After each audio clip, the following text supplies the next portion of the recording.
Welcome to This Explainer. Today, we're diving into the extreme physics and, honestly, the incredible chemistry that make car airbags a modern, life-saving miracle of engineering. When we get into our cars every single day, we rarely stop to think that we're sitting just inches away from a precisely timed, explosive chemical reaction that's literally designed to save our lives. So let's pop the hood and unpack exactly how that whole process works.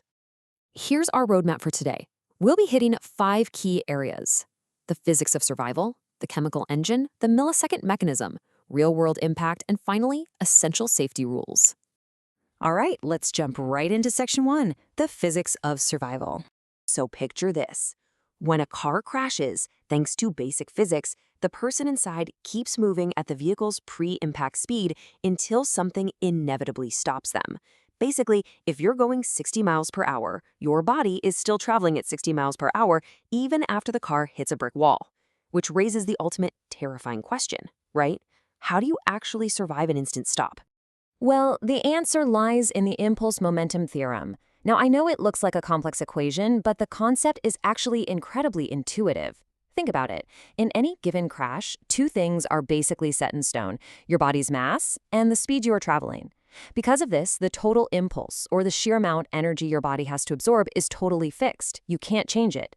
The only variable you have any control over whatsoever is time, specifically how long that deceleration takes.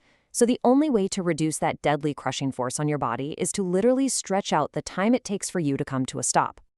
When you consider these two scenarios side by side, the difference is absolutely wild.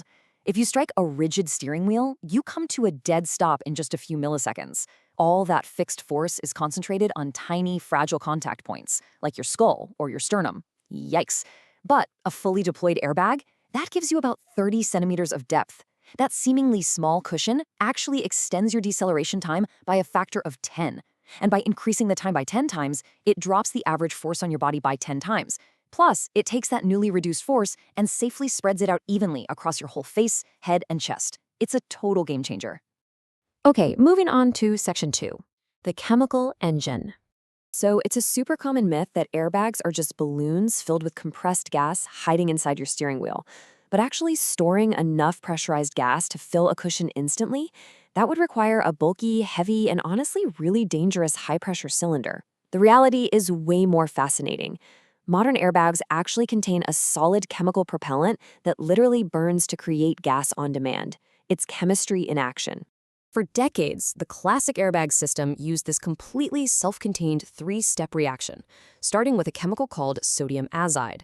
Now, sodium azide is highly toxic, but engineers used it because it decomposes incredibly fast when heated to around 300 degrees Celsius.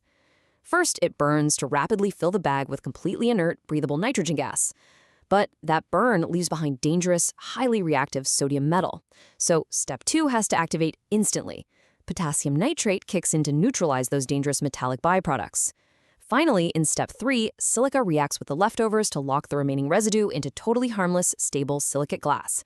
So the really cool takeaway here is that this toxic starter material is entirely consumed and turned into glass and nitrogen before you are ever exposed to it. But, manufacturing and getting rid of toxic azide is pretty risky, so modern engineering had to evolve.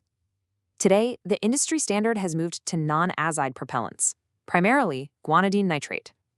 This chemical cocktail is just so much safer to handle during the manufacturing process, and amazingly, it yields about 3 times more gas per gram than the old systems. When it burns, the exhaust is remarkably clean too. We're talking mainly just water vapor, nitrogen, and carbon dioxide.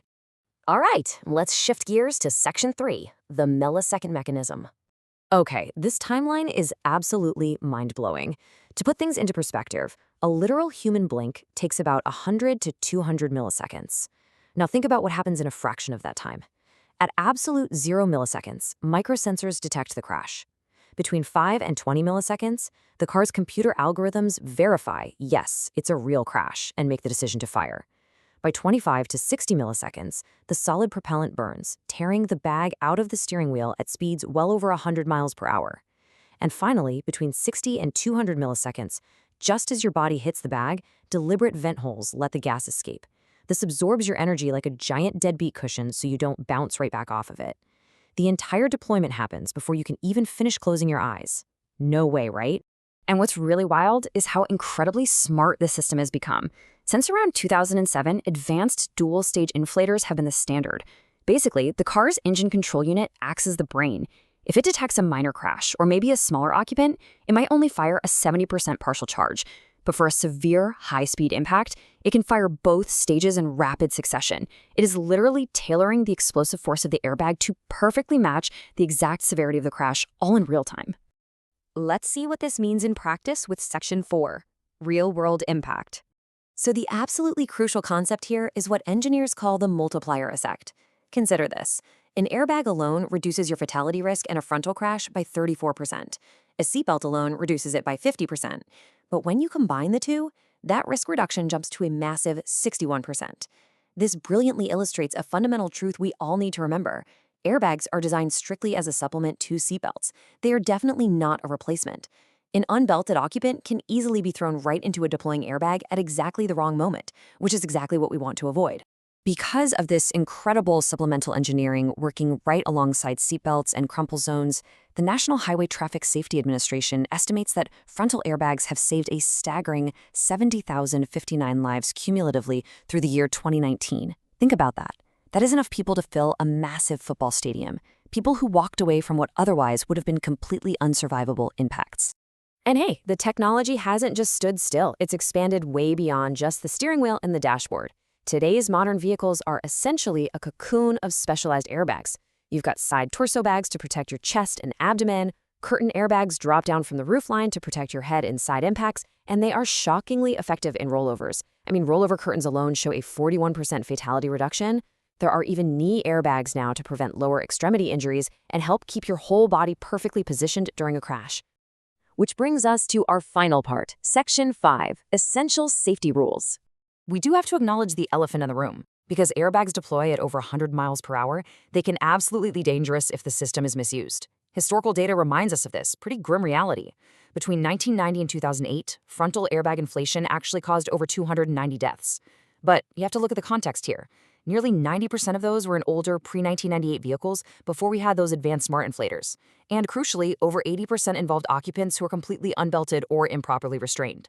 Now, beyond user misuse, there are mechanical defects to be aware of, most notably the massive Takata recall.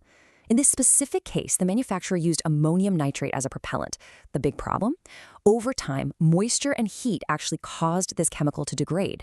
So instead of burning smoothly over 30 milliseconds to fill the bag, the degraded chemical exploded violently in just 3 to 5 milliseconds.